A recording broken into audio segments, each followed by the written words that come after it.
I am Ryan McKnight. I'm Cara Santa Maria. I am Christopher Smith. Hi, I'm Andrew Torres. This is Naked Mormonism, the serial Mormon history podcast. Today we have part 2 of the interview with Will Bagley. He is going to walk us through Brigham Young, a bit of the succession crisis, and how Brigham Young was able to seize power, as well as a little bit of the Mountain Meadows Massacre history and the fallout in the wake of the public outcry in response to the Mountain Meadows Massacre. So we're just going to dive right into the middle of the conversation, beginning with Will talking about the evolving power dynamic with Brigham Young. And it is a great story. My one thing I'm certain about the Carthage jail is that Smith had been in rapes like this, and he expected to get out of this one. For all the drama of I go like a lamb to the slaughter, he didn't expect to die. He was banking on, once again, being able to weasel out of a tight situation. Yep, make like a fox once more, yep. And get away. But actions have consequences. And that's life. Life's full of surprises, even the ones that end your life. But what happens is Smith had always been vague about who was going to succeed him. He seems to have definitely wanted his namesake, Joseph Smith III, to be his successor. And one of the fun, history is fun. Going out and researching is just joyful. And when I was researching Blood of the Prophets, I went back to the Community of Christ archives in Independence, and I went through a lot of the manuscript material of Joseph Smith III. And one of his constant refrains was he would go to old Mormons and say, "Did you ever hear my father talk about Brigham Young?" And again and again and again, these old Nauvoo Mormons would tell Joseph III, "Yes, your father said, if that man ever becomes president of the church, he'll destroy it." and oh my! I would guess that in the records of the records, there are probably 100 at least of these conversations and documents, which is, I think, pushing it. But Brigham Young was not a popular character. He was respected because he'd been such a loyal follower of Joseph Smith, and that's how he got where he was because he would do anything that Joseph Smith asked him. Hey everybody, before we get into the meat today, I just wanted to pause and get real for a moment. This show is made possible by listener support through patreon.com/nakedmormonism. I love bringing you the skeptical side of Mormon history, and hopefully you enjoy the product of all of the work that goes into researching and creating this podcast. Now, money is a tough subject to broach when it comes to the podcasts that are free to download, but it's a harsh reality that it simply costs money to make this show, and this is a full-time endeavor. And I know that I'm never going to get rich from running a podcast, but what's important is I'm able to do what I love for a living, and that's what really matters to yours truly. With that in mind, I want to sincerely ask you to support the show. My ability to grow and develop the podcast and increase the quality is directly tied to how much financial support comes from listeners like you. It's $1 a show, and that's the price of a burrito per month for you, and that makes researching and reporting Mormon history a living for me. If you're able to buy me a burrito a month, I'll give you a ton of extra content on the Patreon supporter exclusive feed in return. If you support the show, you get extended ad-free editions of this show that usually drop, hours before the regular feed. You get access to our NAMO Book Club, where I read through old Mormon texts and provide commentary, our NAMO Home Evenings with special guests every month, Fracking Bad Movies, where Marie and I tear apart old, terrible Mormon movies, and just a ton of other content. That $1 per episode gets you a lot of bang for your buck, and in the grand scheme of things, you probably won't even notice this, trivial little expense. All you have to do is sign up at patreon.com/nakedmormonism and pledge $1 an episode to keep me doing what I love. And you get the deeper, darker side of Mormon history from a skeptical perspective that you would never know if this podcast didn't exist. And of course, to all of you who currently are supporting the show, please accept my humblest debt of gratitude for doing so. Thank you for making the show possible.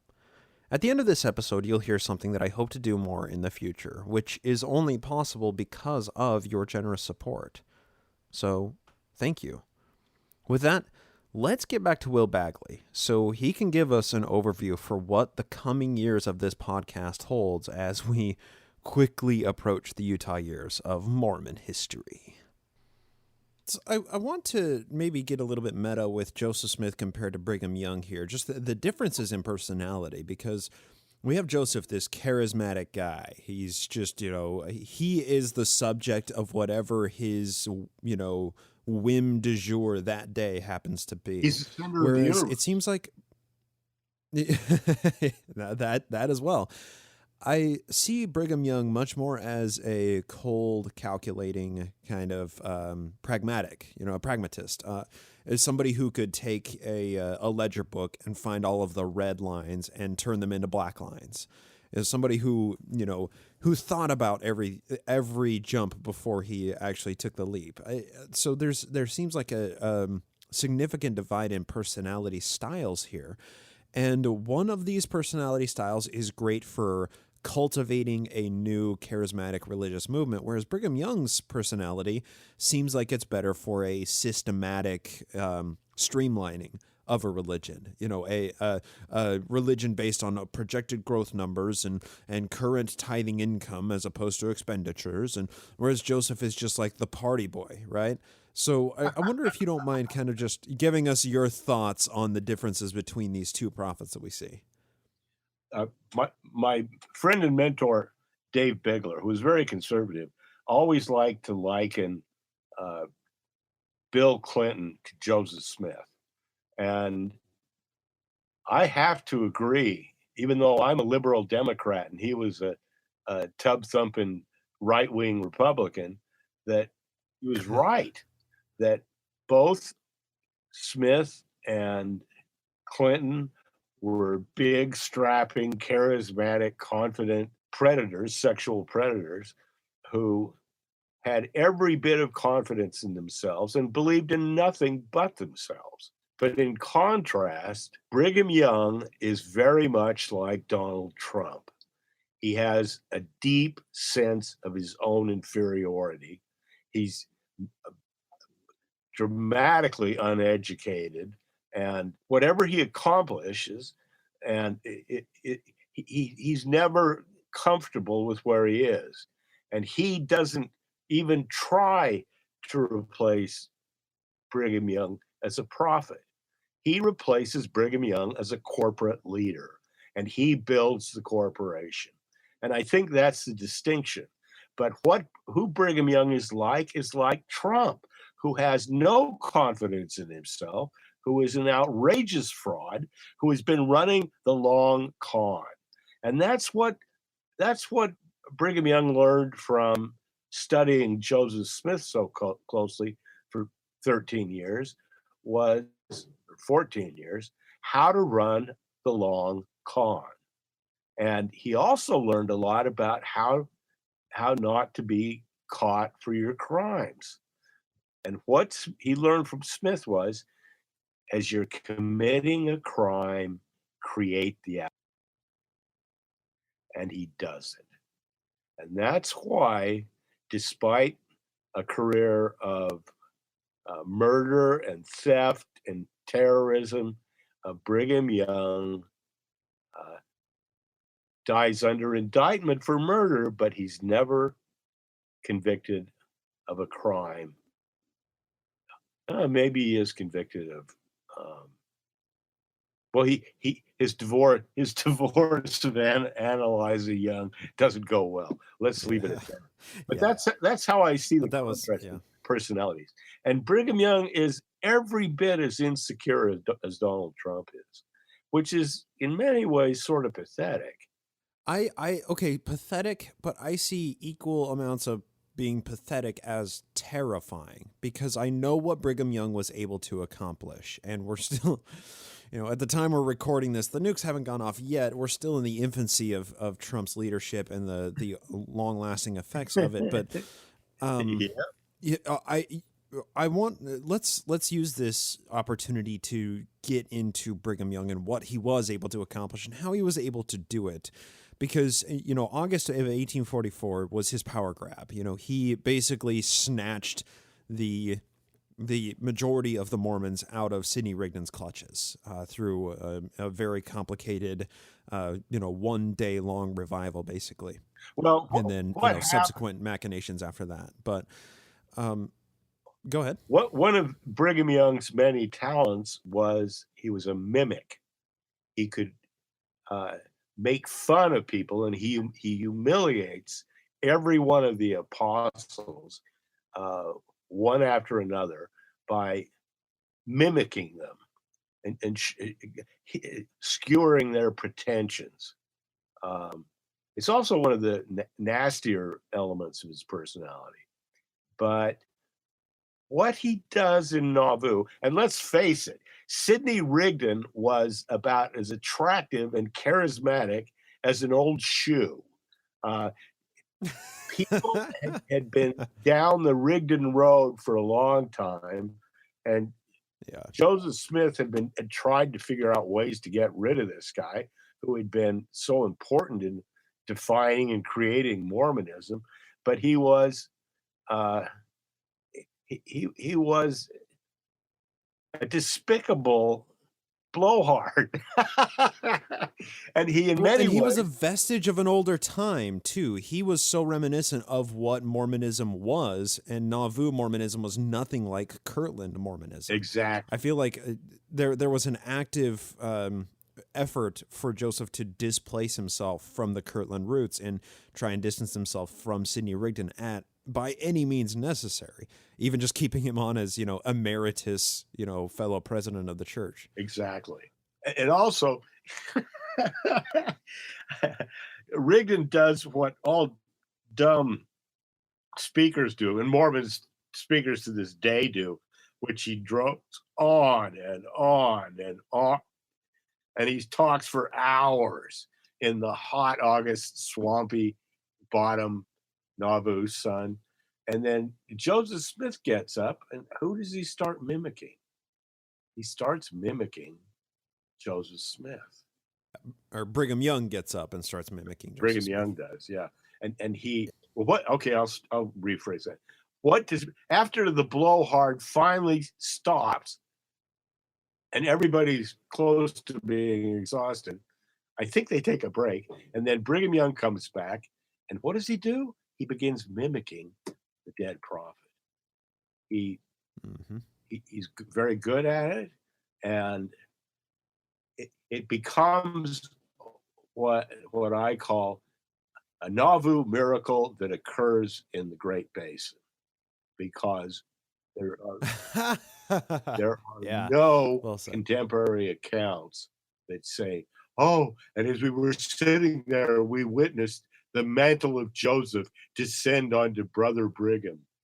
And he manages to win a vote, which is easily understandable, even though Brigham Young was not charismatic and was not broadly popular. He at least was forceful, and he seemed to be the kind of guy who could keep the church on track. But he'd also screwed a lot of Mormons already, and he would screw virtually everybody else in the church in one way or another. He was known to be intensely greedy and untrustworthy. So But also, to be fair, though, Will, I mean, he was extremely crucial to organizing the exodus from Missouri to Illinois. No, he So I wasn't. feel like he. No, he wasn't. That was under Well, I know that John Smith, Uncle John, Yeah. was kind of the main organizer of it, but it seems like Brigham Young was one of the main boots on the ground who was handling the minutia of organizing the actual exodus. And he was a good practical organizer. And So, do you think he garnered any respect during that period? I think that the question to my mind comes down, did people trust Brigham Young? And if they didn't know him, they probably trusted him. But if they knew him, they didn't. According to That's fair. Okay. According to and Brigham Young's greed is astounding. He has for money that is obscene. And in Nauvoo, Benjamin Winchester, who writes the first book on Mormon priesthood, said that when he was in Nauvoo, Brigham Young was marketing some sort of magic ointment that would cure everything. So Brigham Young is in Nauvoo is marketing an essential oil. Imagine that. Mormonism, the miracle in the marketing.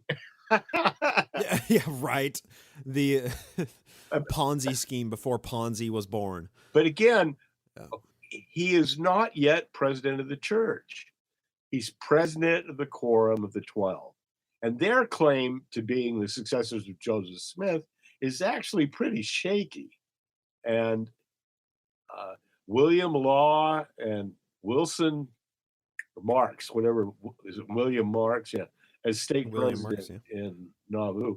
All these guys have fair claims. And then another charismatic shyster, James Strang, shows up, and he's got what he claims is authorization from Joseph Smith to become the next prophet. Well, it's probably a forgery, or if not a forgery, it's not an appointment to be Smith's successor. Because who did Smith want to succeed? Didn't Emma? Who did Smith want to succeed him? His son. And what does what does Brigham Young promise? He promises that when he takes over, he'll only be a steward until young Joseph can take over. Of course, and he did try to get Joseph III to come out to Utah repeatedly, right? Yeah, and Emma, who knew Joseph or Brigham Young quite well, was never going to agree to that. Yeah, of course.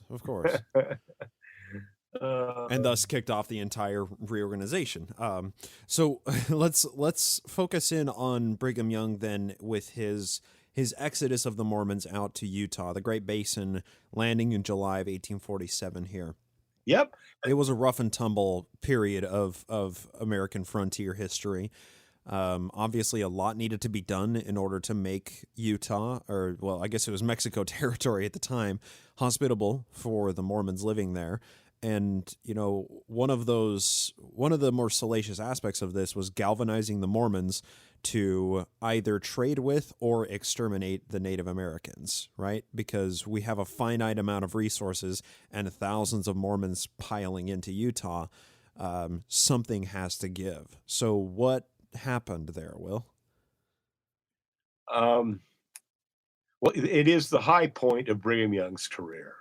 And I was able 25 years ago to get permission to publish the official journal of the Brigham Young Pioneer Company.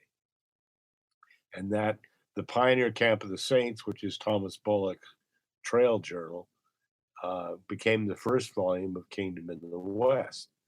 And the last volume is volume 16, which is The Whites Want Everything, Indian Mormon Relations, 1847 to 1877. That is either the most spectacular achievement of a Mormon of my generation, or a complete waste of time. And All right. I think anybody who was willing to put the work into it could have pulled it off, but Mhm. I got the very best scholars involved in Mormonism to contribute volumes. Mike Homer, who wrote On the Way to Somewhere Else, European Sojourners in the Mormon West. That is a brilliant and hilarious book. Carmen Hardy, who uh, did Doing the Works of Abraham on polygamy. Bill McKinnon, whose 2 volumes on the Utah War are definitive. They are going to be the essential text for anyone who wants to write about the Utah War. And it led me to make lots of great friends. Polly Aird and Jeff Nichols contributed a forgotten volume on Mormon dissenters called Playing with Shadows, Voices of Dissent in the Mormon West, which is quite good. But anyway, the first volume was The Pioneer Camp of the Saints, and it had been suppressed. The more let Wallace Stegner look at it. And Wallace Stegner was writing The Gathering of Zion, which is one of the most positive and classic studies of Mormon culture that's ever been written. But they wouldn't let him look at it, and he noted in his conversations that, well, what he did is he went and got the journal history, which had most, but what the journal history didn't have was Brigham Young's explosive speeches about Lamanites. And he says, they've driven us into the land of the Lamanites, and they don't know what they've done. And now we will convert the blood of Israel, and we will clean house on the evil United States, which has been conspiring and persecuting us forever. And in many ways, Brigham Young launches the Sagebrush Rebellion the minute he recovers from mountain fever and starts ranting in Great Salt Lake City on July 28th, 1847.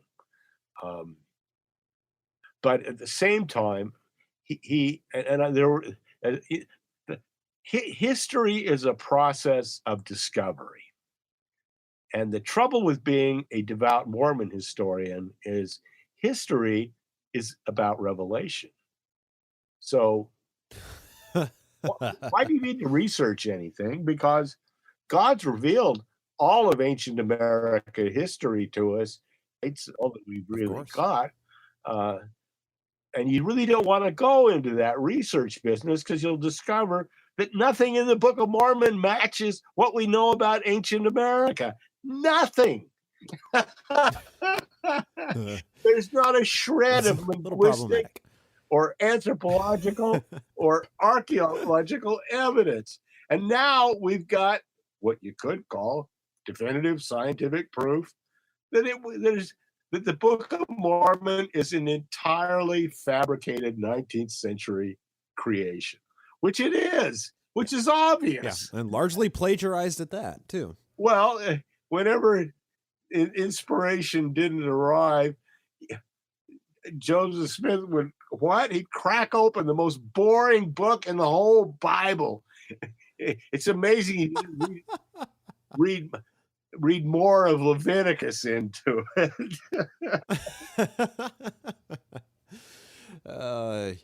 So let's get into the shift, because it seems as if when the Mormons first got to Utah, that they Brigham Young and the Mormons were of a resolute mind to build positive relations with the Native Americans, largely because the Mormons had nothing there to survive on their own. They were trying to build a civilization or a colonialization of European settlers in this incredibly hostile land.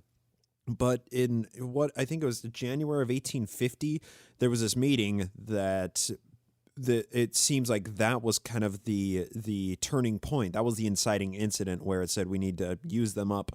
We need to basically exterminate the natives. What happened? How was the relationship with the natives in Utah originally cultivated, and what kind of caused that to shift to become the Mormon War? Mormon attitudes towards Indians are both theoretical and real. And the theory is that these are our Israelite cousins, that we as British Israelites are blood of Israel. White Mormons, according to a really pernicious, racist, popular early 19th century propaganda, were where did most of the Jews go after the fall of Jerusalem? Well, the British thought they went to England, and they became the ancestors of the noble British people. Well, the evidence for that is they're the chosen people, the chosen exactly white people, and that God, he sort of wiped out Palestine. The Romans took care of whatever was left, but he wouldn't let Israel perish because they're the chosen people. In Joseph Smith's theology, Mormons, anybody drawn to Mormonism has Israelite blood because of the dispersion brought lots of Israelites to England, and most of the Mormons came from England one way or the other, and they had the blood of Israel. And the essential reading is search for the words blood of Israel on Google, and you'll get an eyeful. Because Brigham Young gives a long discourse in the Tabernacle about how if you don't have blood of Israel and you get baptized, you will go into convulsions because your blood will be physically converted. But because the Lamanites are already descendants of refugees from the fall of the pre-fall of Jerusalem, they've already got entire blood of Israel. So the Mormons and the Indians are cousins, blood cousins. And once the Indians realize their heritage, they'll be Jake. And that's what the Book of Mormon is all about, right? Read the preface, read the front pages. It's all about telling the poor, benighted, evil Indians their true heritage as as Jews. Yeah, exactly. And now, this is all wacky religion. Let's face it. Any way you cut it, with no foundation in reality except for the cultural and theological reality of 19th century America. Exactly. That's where these ideas lived, and they were just as corrosive then as they are now, and they led to the I don't know any other way to say it. They led to the genocide of the Native Americans. If we can't convert them, then we have to do whatever we can to survive. Well, no, we have to kill them. That's we have to kill them. What it is. And Benjamin Madley, who's done a brilliant book called American Genocide, a study of California Indians, makes it pretty clear that that's what's going on. And he's changed a lot of the historians of my generation's approach to it, because the new Western historians, of which I am one, were reluctant to call the war against the Indians genocide. But you got to listen to younger, smarter historians like Chris Smith and Ben Madley, who reframe the argument. And that's why history is exciting, because every generation gets to redefine what's important, because history is a contemporary creation. It's not about what really happened. It's about how does the past look from here? What do we know is in the record that we can now learn from? So Right. It's constructing models by which we can understand the prevalence of facts and documentation of the past. Right. exactly. And you've got to come up with a thesis, and you've got to be able to say, well, that was a good thesis, but I just found evidence that completely blows it away. And I've had that happen to me many times in my career. But Mm-hmm. if you keep at it, you'll eventually find the truth, which is you'll be able to come up with a thesis and the evidence will support you. That's one of the insights Dave Bigler gave me. He said, when you finally get your thesis right, the evidence you find afterwards will confirm your thesis. And if you can't reject your thesis because the evidence contradicts it, you're stuck with covering up mountain meadows. And that's life. Yeah. We all make our choices. Well, But what happens to the Mormons and the Indians is in in in in, in Nauvoo, Brigham met some Potawatomis and some Sauk Indians, and he's conniving with them, but he never really knows Indians. And when Brigham Young gets to the Great Basin, he is only allowed to stay there because the Indians let him. And the Indians have a very dynamic, powerful, and prosperous culture. And what Young picks Salt Lake because it's contested ground between the Shoshone tribes and the Ute tribes. And they're not as different as people like to make out, but they have been contesting who's going to control the Salt Lake Valley, and mostly it's fallen to the Goshutes who live to the west, who can live in this space that's been opened up. But and the Utes have this enormously beautiful, the most beautiful valley in North America, as Father Escalante called it in 1776. No, the most, except for the Valley of Mexico, Mexico City, he considered Utah Valley the most beautiful valley in North America.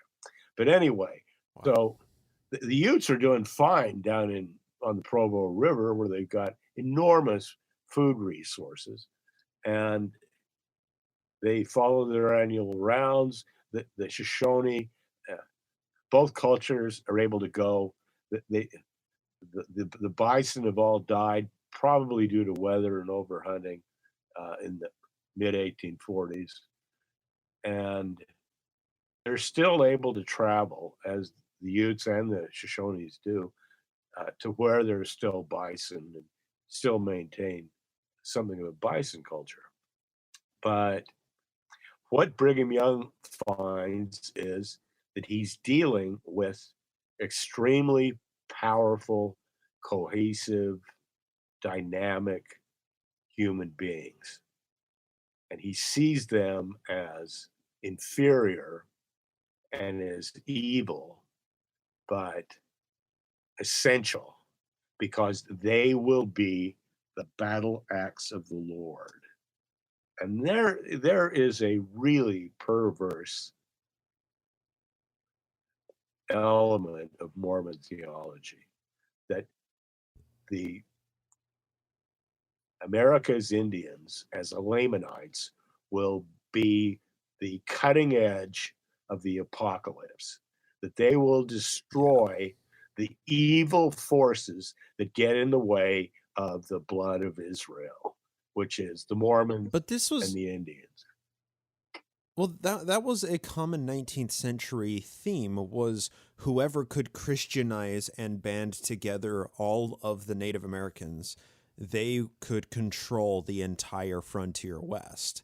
And Joseph just hopped on that train, right? He wrote the Book of Mormon as a book about Christianizing Native Americans because that was apparently their heritage. And if they were to convert en masse to, call Joseph Smith their prophet, he could suddenly wield a lot of power. And it seems like Brigham Young just continued on with that same theme to have them become the cutting edge to incite the overthrow of the American government. I don't believe Brigham Young ever did anything that he didn't get from Joseph Smith. I think he got the whole Adam God stuff, which I never understood at all, from Brigham Young or from Joseph Smith. He got blood atonement from Joseph Smith. He got the racism, the exclusion of blacks. Smith, as a Yankee, Smith wasn't as much of a racist as Brigham Young was, but they were both dyed-in-the-wool racists.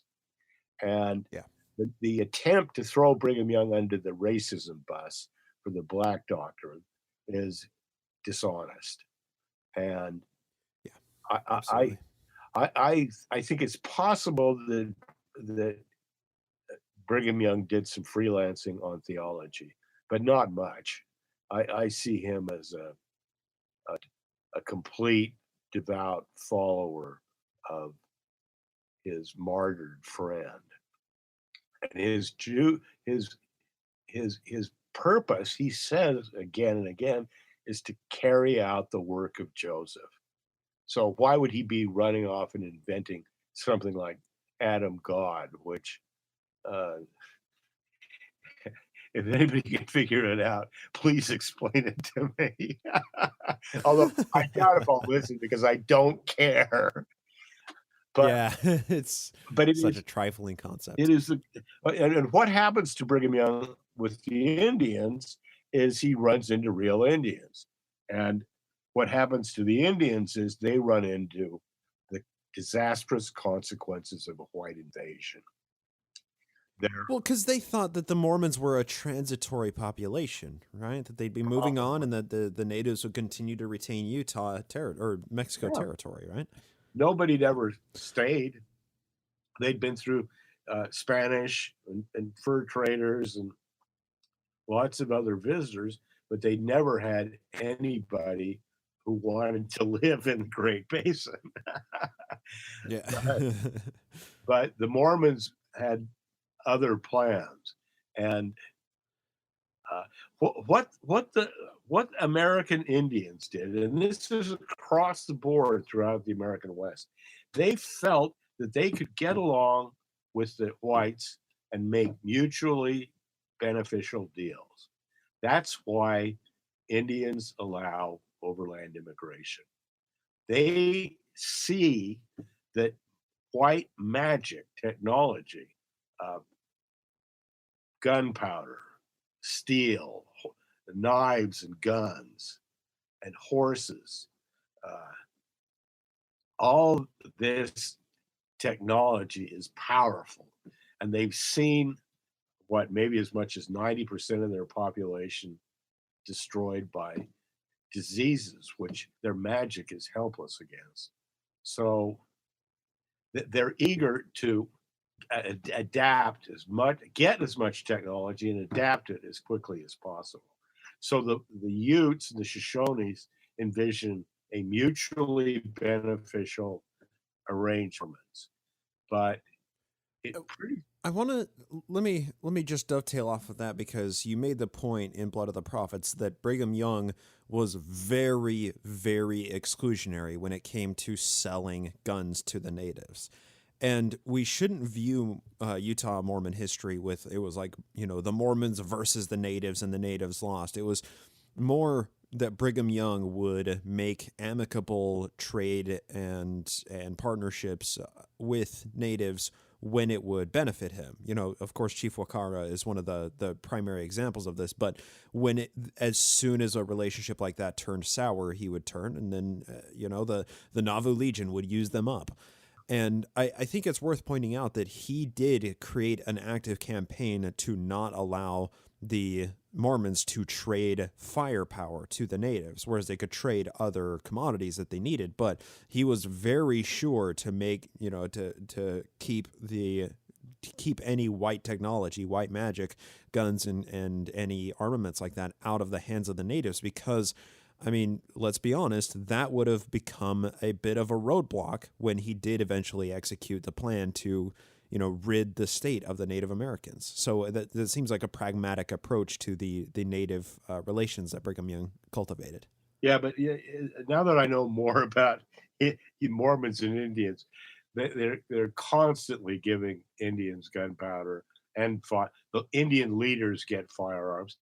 And the bottom line is, American Indians have always been the best gun collectors in the United States. They've always had better guns than the Army. They had better guns at the Little Bighorn than the Army had. And when the 49ers get to Salt Lake, they're all massively overarmed, and they trade guns for horses. So the Indians, unlike the Mormons, who don't have enough guns to arm the militia, the Indians have all the best and the most guns that they could hope to get. And the Mormons most of them come from poor Europe. Many of them come from poor European countries. And there's no tradition of anybody but aristocrats having guns. So the poor Swedes and Danes and Norwegians who make up most of Sanpete County, they don't have a clue how to fire a gun. And there's a hilarious narrative in George Armstrong Hicks's magnificent biography that Polly Aird edited in Playing with Shadows. And he describes being a Nauvoo Legion lieutenant when they go down to arrest Garland Hurd. The Legion is ordered to arrest Garland Hurd. And he's got a troop of Scandinavians, and they've got about 3 guns. So he has them stop in the bed of the Spanish Fork River, and they pick up clubs. And they're marching to the Spanish Fork Indian Farm. And about 6 Utes show up on horseback and just begin taunting them. They make fun of them because they're obviously yahoos and they know nothing about fighting. And these young Utes, they know everything about fighting. And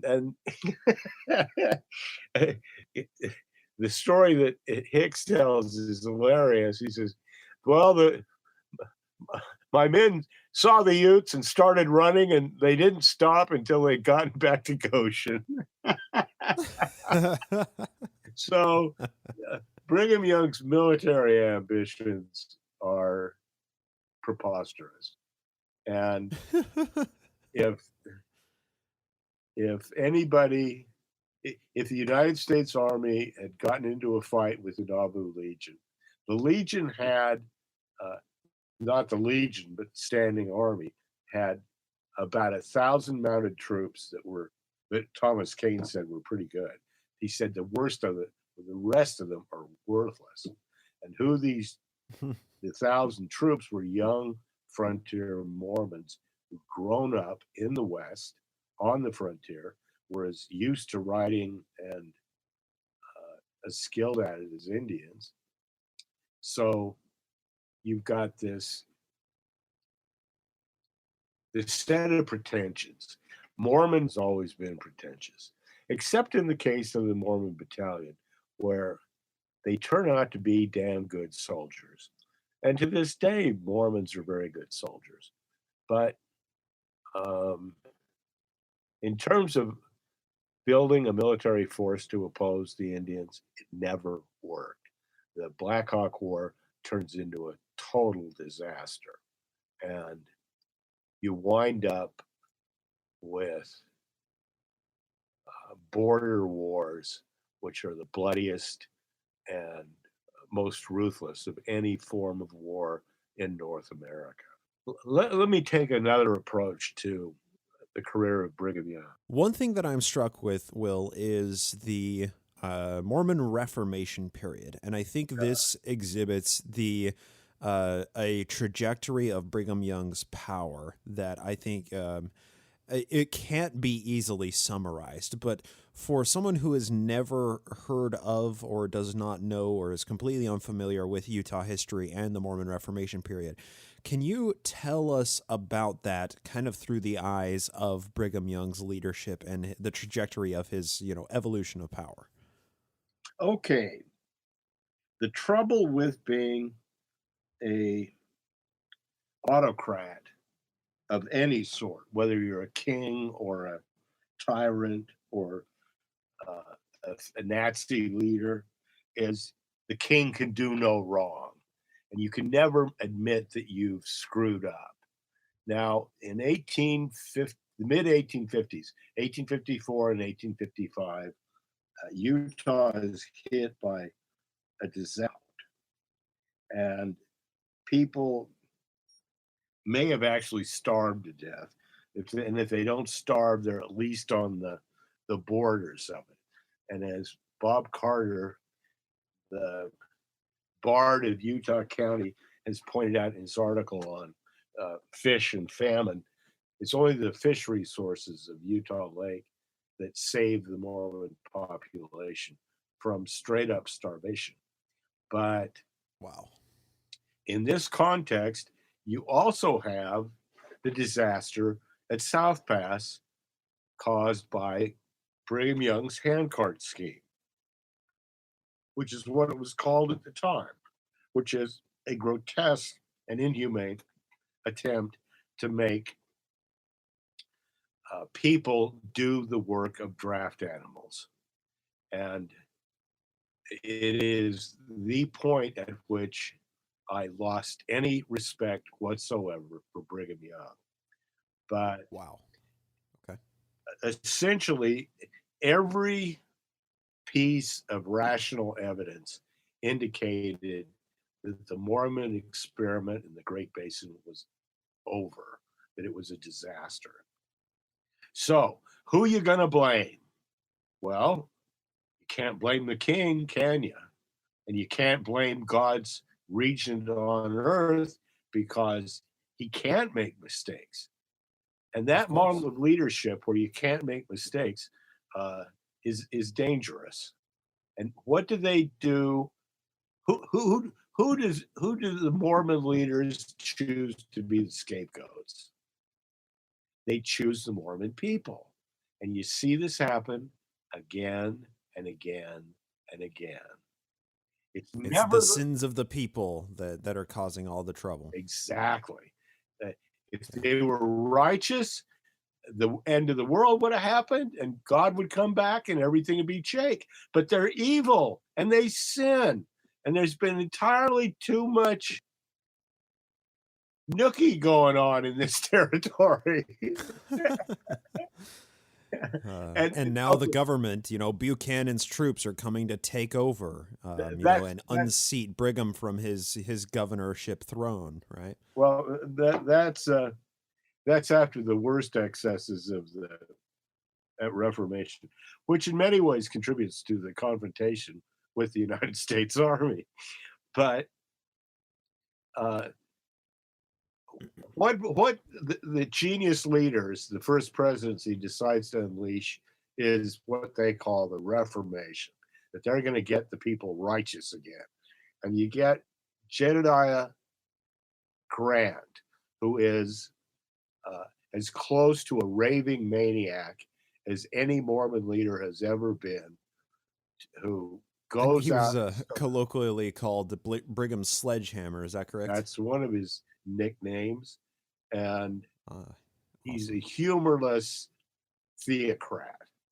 And he's in the first presidency.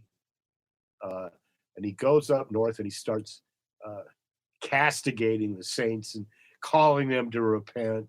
And it's a big call to repentance, that they acknowledge their evil. They issue a catechism where everybody's supposed to go to their leaders, and leaders ask, have you stolen anything, or do you take a bath every week? And wow. how much extracurricular fucking are you doing? And to this day, Yeah. what is it with these priesthood worthiness interviews? That's perverse. Well, this is the beginning, right? This is where they started, all with Jedediah Grant, right? It's where they start with home teachers, or as we knew them in my day, ward teachers. The whole spying network that Brigham Young has perfected is based on the Reformation and wanting to know what people think. It's all this intense desire to control and confront anything that might represent disloyalty or a threat. So the Reformation becomes essentially a terrorist campaign, and it's carried out throughout the entire Western Church. It carries to San Bernardino, and the leaders are all gung ho for it, and the people are appalled. But they're loyal and they do what they're told, and they do blame themselves rather than their glorious leadership, because that's the Mormon tradition. But Jedediah Smith is so gung ho on this, winds up spending too much time in the icy baptismal waters and is dead before the end of 1856. So, who do they bring in to replace him? The one-eyed pirate of the Wasatch, Daniel Wells, who is as ruthless and Yes. murderous a religious figure in Utah history as anybody. And where he goes, He garnered his military acumen under Joseph Smith as part of the Danites and Nauvoo Legion, right? well, he was not. He was what they called a Jack Mormon at the time. A Jack Okay. Mormon was somebody not like today, but it was somebody who was sympathetic to a non-Mormon who was sympathetic, and they kept. Now, when Wells converts to Mormonism is a pretty good question, but he's supposed to be a non-Mormon. I don't believe that for a second, but I haven't ever looked that closely at anything but Wells's campaign of terror against Indians. But he's the thug. He's the guy who goes in to manage the John D. Lee trial, and it's either Daniel Wells or Brigham Young who writes a letter to John D. Lee because they're covering him. They're covering for the guy who orchestrated the Mountain Meadows, and their advice is what? Trust no one. Now, Ooh, for a religious, that is some 1920s mobster exactly terror. That's horrible. horrible. And when a religious leader, the actions of a religious leader has backed them into a spot where they say trust no one, and they can't trust anybody, what kind of psychotic leadership are you going to have? Well, you're going to have Mormon theocracy. Yeah, exactly. It couldn't help but create this situation. And so the Mountain Meadows Massacre specifically, that happened kind of at the crescendo, or, right around the climax of the Mormon Reformation in 1857, as it was kind of all coming to a near end. And Brigham finally ceded his seat as governor, but not very willingly, it seems. What themes can we take from this this Reformation period that we still see within the church today, beyond just the policing of the people like Jedediah Grant and the bishop's interviews and the home teachers and everything? What other themes kind of still survive in the church that were fabricated and manufactured in that era? Church security. And if you think the Danites ever went out of business, you don't go to the Planet Fitness that I go to, because I work out with church security all the time. And when my family moved to California in 1959, we transferred our ward records to the Oceanside Carlsbad ward, And sometime over the next few years, when my father was meeting with the bishopric, um, and they did a big drive to get people temple worthy. And my father was a smoker and loved coffee, but he seems to have managed to get past it for a while. And we all, as a family, went to the temple, which was not a faith promoting experience for this kid. I looked, I looked when they were sealing us to our parents, and we were all dressed in white. My father comes out, and he's dressed in what I thought was a Greek peasant's costume, and it is, of course, Masonic finery. But I'm just going, how the hell did they get him in that outfit? Or get, but what they tell him in one of their worthiness interviews is, we know a lot more about you than you think. Yeah. Now, what kind of a terrorist organization issues that kind of threat in the guise of a religious meeting? It's not. They're thugs. They were under Brigham Young. It's reliance on thought policing to perpetuate a religious narrative. Exactly. And fear.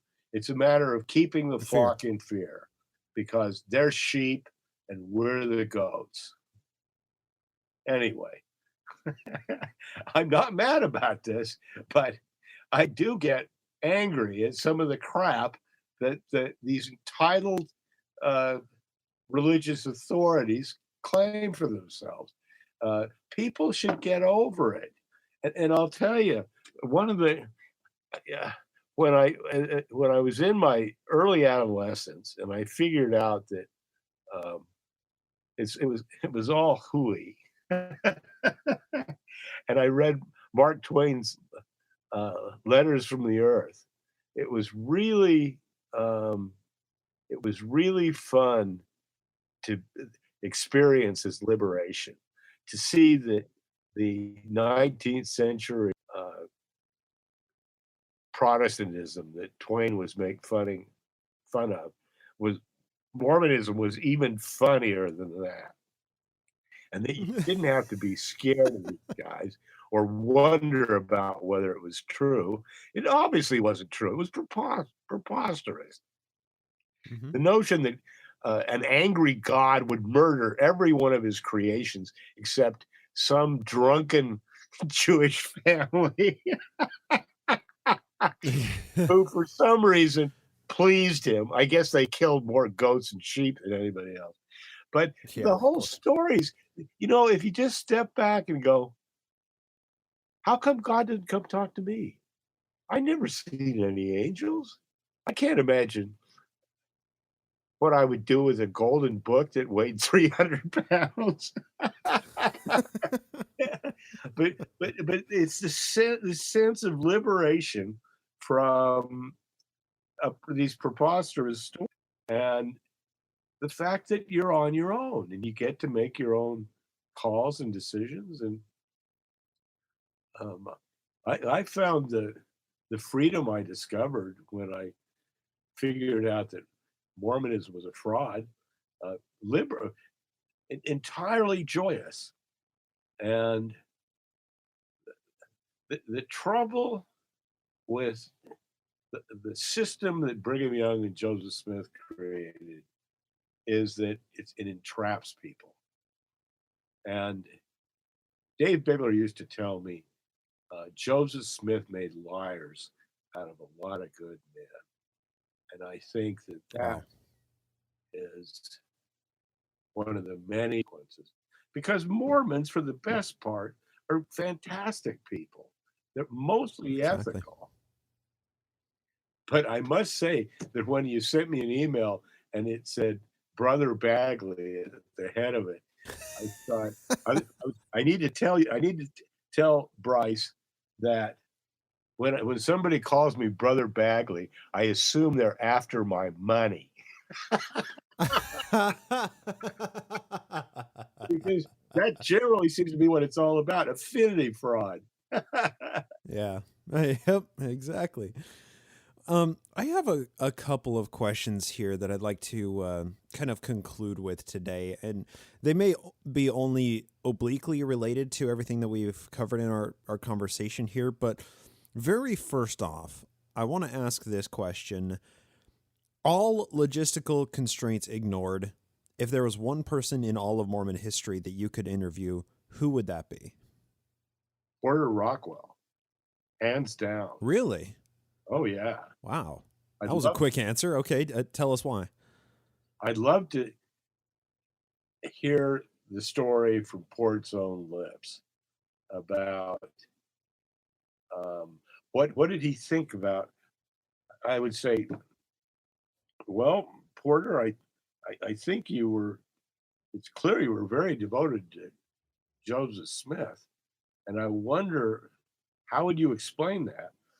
And I think he would. I think he'd probably point to the fact that Smith helped protect him when he was the shortest kid in the class, and he does in our the only fragment of autobiography we have from Rockwell, he does say that he went to school with Joseph Smith, Hmm.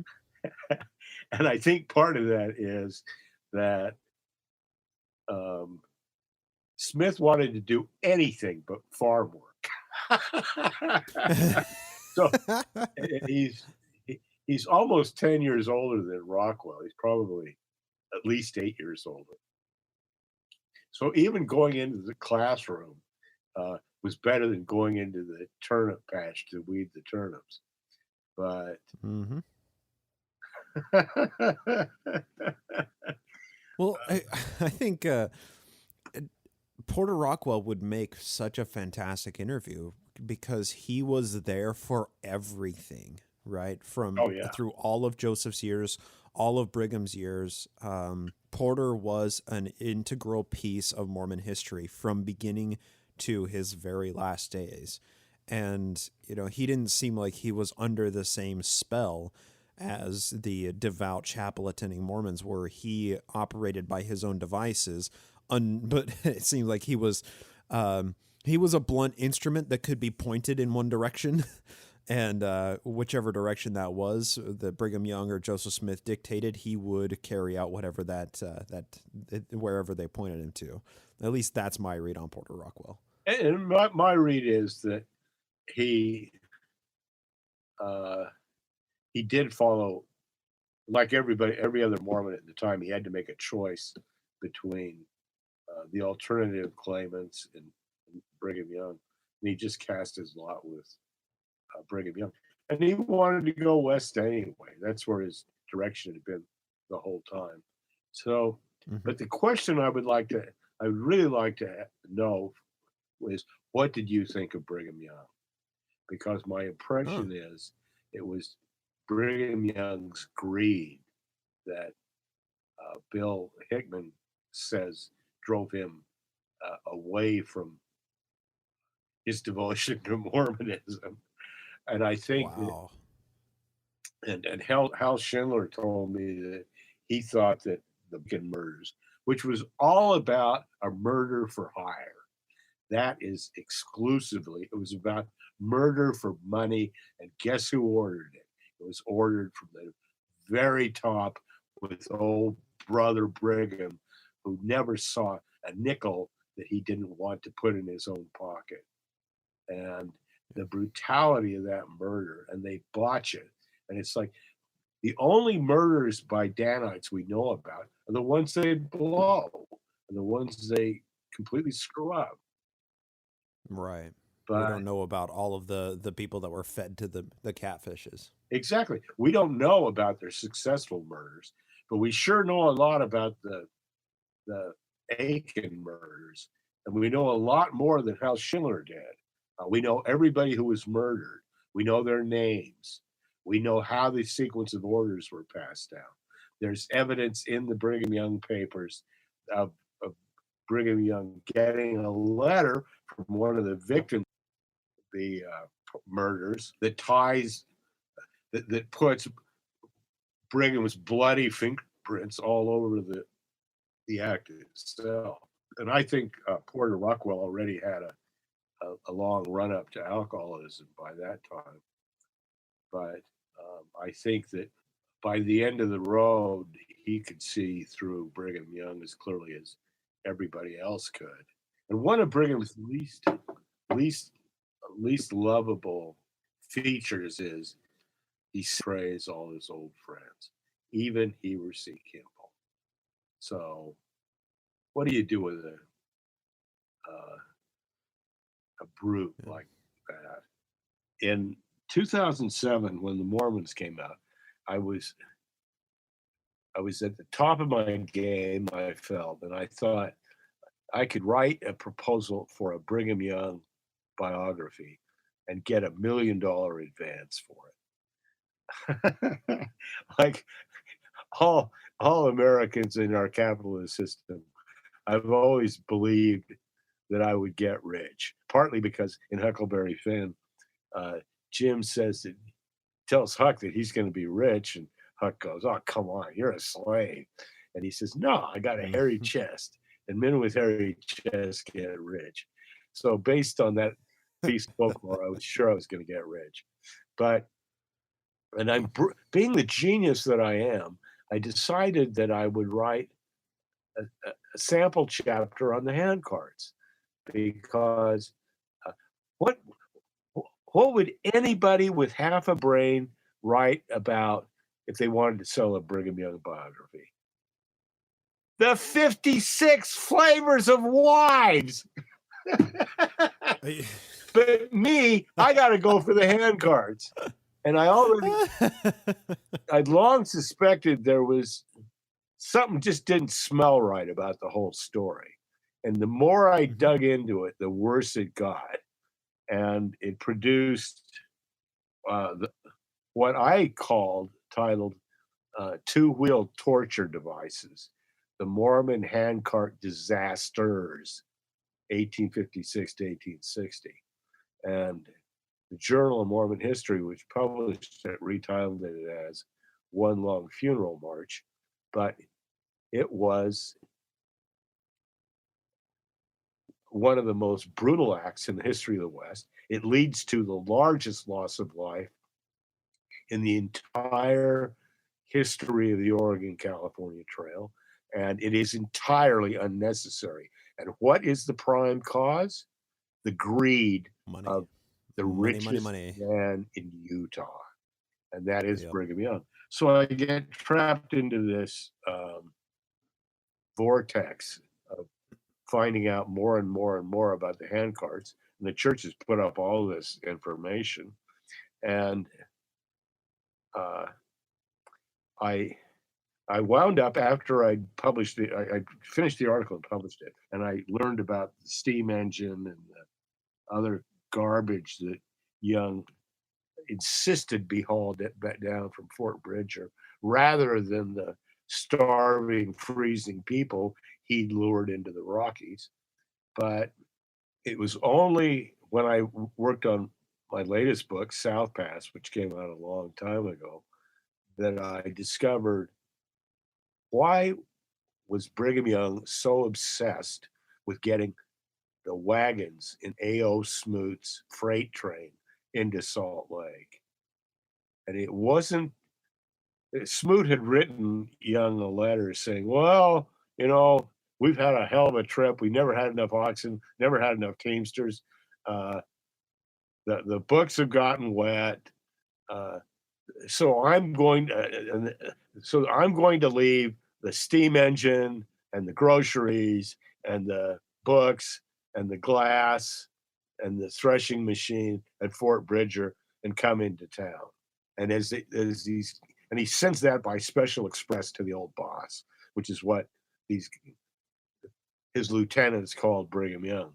But they get to the head of Echo Canyon and they get a messenger who shows up and tells A.O. Smoot, go back and bring in my wagons. Take teams and teamsters from the handcart relief and bring in my wagons. Now, The mystery to me was why? Uh, Certainly, there's nothing in the steam engine is already rusting. The books are already wet. The glass isn't going to be hurt, and uh, the threshing machine ain't going anyplace. So, what is it that's so important about the Smoot's wagons? Well, it's the groceries. Now, what in 1856 is a grocery? It's a saloon. It's not garden sauce, which is what they call vegetables. It's liquor and tobacco. And Brigham Young has 3 private wagons that could carry about 6 tons, and they are filled with what? His personal liquor and tobacco. So we're going to sacrifice the handcart faithful so that the old boss can get in his latest shipment of high price goods so that he can fleece the flock a little bit more. All the while, hundreds are dying in the Martin and Willie handcart companies. And in the party, in the Willie Company, which is the lead of the disaster companies, 8 people die between Fort Bridger or where they meet, where they take Teamsters away. And by the time they get to Salt Lake, ranging in age from like 7 to 64. Now, I was going to write a biography of Brigham Young because I had a theory about Brigham Young, and it was that he was a true believer. That's all you needed to know about Brigham Young, was that he sincerely believed in Joseph Smith, and he was going to carry out the words of Joseph. So that even though he'd ordered the Mountain Meadows Massacre, even though he'd engineered all these disasters for the Mormon people, he was sincere. But once I saw this hand of betraying these poor people for money, I realized no, Brigham Young knew exactly what Joseph Smith was, and he's all about the same thing Joseph Smith's about, which is the money. The money. Always follow the almighty dollar. That explains everything. And when who does he try to blame for the 300 people he murdered with his handcart scheme? Why, John Taylor. Why not? Taylor had been involved in trying to get the handcart scheme to work. Nobody worked harder to make it work. So he writes Taylor a threatening and imposing letter saying, "It's your fault." And what does Taylor respond? Taylor writes back and says, "No, you're not going to hang this on me. You know that I never would have put money above people's lives." Oh, wow. Which Voice is of reason coming from John Taylor. Well, John Taylor was the only guy who stood up to the old bully, and he didn't fear the pretensions of Brigham Young for a second, because he still had bullets in his leg that he picked up at the murder of Joseph Smith. And Taylor was an honest man, and Brigham Young was a self-serving scoundrel who only cared about money. But there goes the Brigham Young biography, which I will never write. And besides that, John Turner did such a magnificent job that he did the job. There'd never been a good Brigham Young biography until that, and that one's absolutely magnificent. But I'm still stupid. I'm still stupid enough that I might write a book about Brigham Young and the Ark of Power, which would be a study of how power corrupts.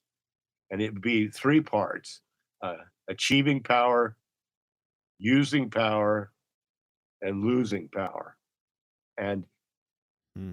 through his defense of the prophet and careful observation of how Joseph Smith ran the scam, he claws his way up to power.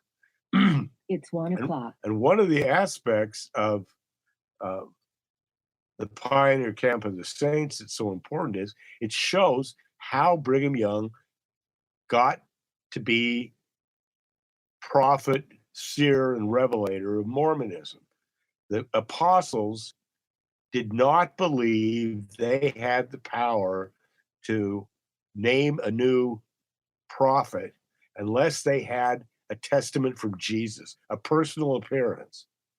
And on the way back to winter quarters in 1847, Smith goes around, often hands them a bottle of whiskey, and persuades them, even though, as Wilford Woodruff says, I knew we didn't have the authority to do this, but I agreed. I told Brigham Young he'd done such a good job on the trip that I'd do it. And then when they get back to winter quarters in December, they meet early in December, and they have this long, drawn-out battle over whether they can actually form a new first presidency, because they all believed that they didn't have the authority. But Brigham Young bullies and presses them, and he's left the two other leaders who could have opposed him, John Taylor and Parley P. Pratt, and only Orson Pratt is able to stand up and say, we can't do this. And finally, Brigham Young says some classic things like, I've got the biggest stick here. Jesus. Yeah, the great argument from I have a bigger dick than you fallacy. Well, that's pretty much it. But Gary Bergera documents all this in Conflict in the Quorum, a brilliant, necessary book. But he finally bullies his way into power, gets everything, and by then he's achieved power. And then we begin to see the corrosive effects of what is he's crowned king of the earth. He is made governor of Utah. He's fed more and more and more power, and it has the corrupting influence of power, as it always does. Yeah, and he goes absolute power. He goes too far. He uses it to execute the biggest massacre in the history of the Oregon-California trails, and he never escapes that crime.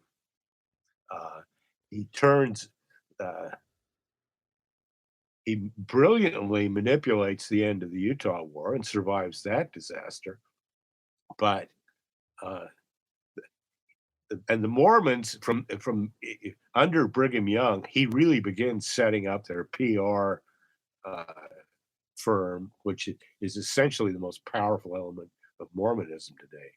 And well, let me pause you there, because I think that wraps up into one of my another one of my questions that I have here. Because after reading through Blood of the Prophets, I was just completely overwhelmed by how powerful Brigham Young and the church is and has been in creating their own history and eliminating those complicated truths that aren't that useful, right? Yes. The calculated corroboration of their own version of history, and the last chapter that you spend in Blood of the Prophets going through the historicity of the various accounts and how the entire controversial narrative of the Mountain Meadows Massacre was completely whitewashed in Mormonism, and how Juanita Brooks was able to bring this all to light with her books, with her research, and how she was treated in the realm of, the Mormon historical establishment. Yep. It's overwhelming to see how much power the church wields, and it all comes back to Brigham Young. He created this, he fabricated this massive hierarchy and, pyramid of power and placed himself on top of it. And it's daunting to see how powerful it really is. So, in your opinion, what can be done to keep that power in check, or to try and get that power into check, and kind of drag the church and its leadership to come by their own history honestly. How do we do this? Well, I would encourage anybody who is uncomfortable in the Mormon tent to get out of the tent, liberate yourself, be free. Yeah, But for sure.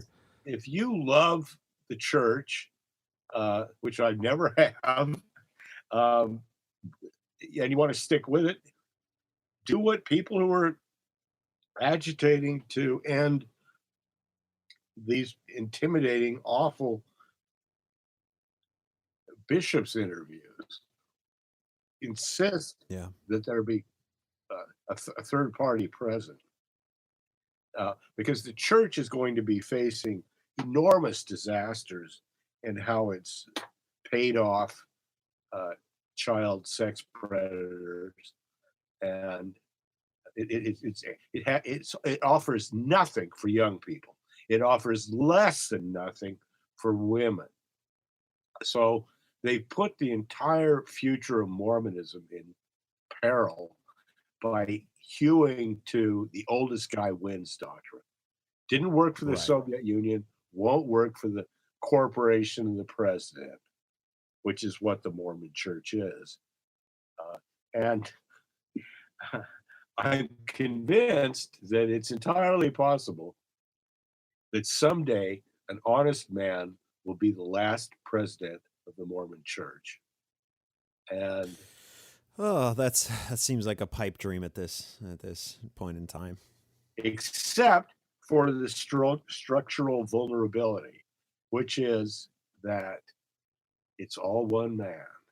One man owns the whole thing. And that one man holds ultimate power. Now, granted, he's been senile or incoherent or a complete vegetable through much of his prophetic reign, but all it would take is one guy who is tired of God's chosen prophet, and an honest man. Because I'll tell you what, Dallin Oaks, Nelson, all these clowns know that they're no closer to God than Will Bagley is. That they are frauds. They may pretend and they may justify it with all the good works they do, but the fact is they don't give a penny on the dollar of the money they rake in through their corporate and religious scams. And that should be a major scandal. The Mormon church shut down, distribute more, do the work that Jesus called on Christians to do, and fold its tent and go off into the desert. I don't know that will happen, but it might because of the way it's all structured. I think we can all be hopeful for some kind of new Mormon reformation that is reforming it into the 21st century and being a good religion. But I see the bloody roots. I see the Brigham Young Mormonism that was created in the Great Basin, and this is not a tree that can produce good fruit, and it's disturbing to say the least. So I want to just go on for a minute on one final point here, because I see the landscape not only of the modern church today, but also Mormon history and the corroborated narrative as it stands. And it's hard to not be pessimistic. Why I say that is because the church they have teams of historians, and they poured millions of dollars into creating a model of Mormon history that minimizes the controversial aspects of that history. And if we've learned anything today, it's that the church has engaged in this constant campaign to propagandize its history and to marginalize independent historians like Juanita Brooks and yourself. I see people like Jan Ships, Ron Walker, Brian Hales. These are historians paid by the church who will never have to worry about where their next meal comes from. And contrast that with, now, if we've learned anything today, it's that the church has engaged in a constant campaign to propagandize history and marginalize independent historians like you. I see people like Jan Ships, Ron Walker, Brian Hales. Those are historians paid by the church who are never going to have to worry about where their next meal comes from. Well, we contrast that with people like you, Will, and with, H. Michael Marquardt, Dan Vogel, Cheryl Bruno, Dale Morgan, and a legion of independent historians who work tirelessly and thanklessly to bring real Mormon history to light. And there's not much money in that. People like you have given up the financial security in order to pursue truth, an altogether altruistic endeavor. So with that in mind, I want to encourage anybody listening, please buy Blood of the Prophets in print or audiobook to support this research. And I'm going to do even more than that. And I hope this doesn't embarrass you, Will. I'm going to take half of my Patreon dollars for these past 2 episodes and donate them directly to you as an honorarium. Think of it as a speaking fee because you have enlightened all of us so much, and I sincerely appreciate it. And if anyone takes issue with that, please let me know, get in touch with me. But if you think it's a good idea to compensate intellects like Will for their work and their devotion to truth, I encourage you to purchase their research, purchase their books, and also pledge to support over at patreon.com/nakedmormonism so that we can do stuff like this more often and try to make a difference in creating these competing narratives of real Mormon history. So with all of that said, Will, can you tell us what your current project is and when we can expect to find it in bookstores so that we can all buy it up? And also, do you have any parting thoughts that you want to leave us all with for the afternoon?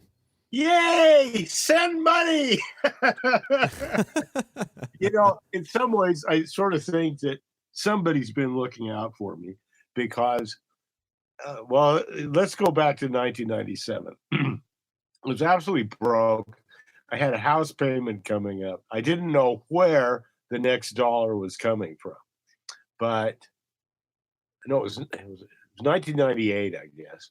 And I won Best Documentary and Best Article awards from the Mormon History Association. The first time anybody had won 2 awards in the same year. But that paid for the bills. And I've always managed to just scrape by. And I'm living on Social Security now, but at least I have a steady income. And I've had a great career. I've had a lot of fun. And I often look at my friends who are now retired from the LDS Historical Department and have very comfortable retirements because it's only recently that big corporations like the church began eliminating any hope for a stable retirement for their working class. But right. I've seen it. I've seen the cost of that. If you're not working for something you really believe in, and I think some of them do believe in it, it'll eat your soul. And that is why I would never encourage any young historian to go to work for the church, because wow, the truth will always beat propaganda. And like Soviet historians, the church's official history is propaganda. And it's interesting that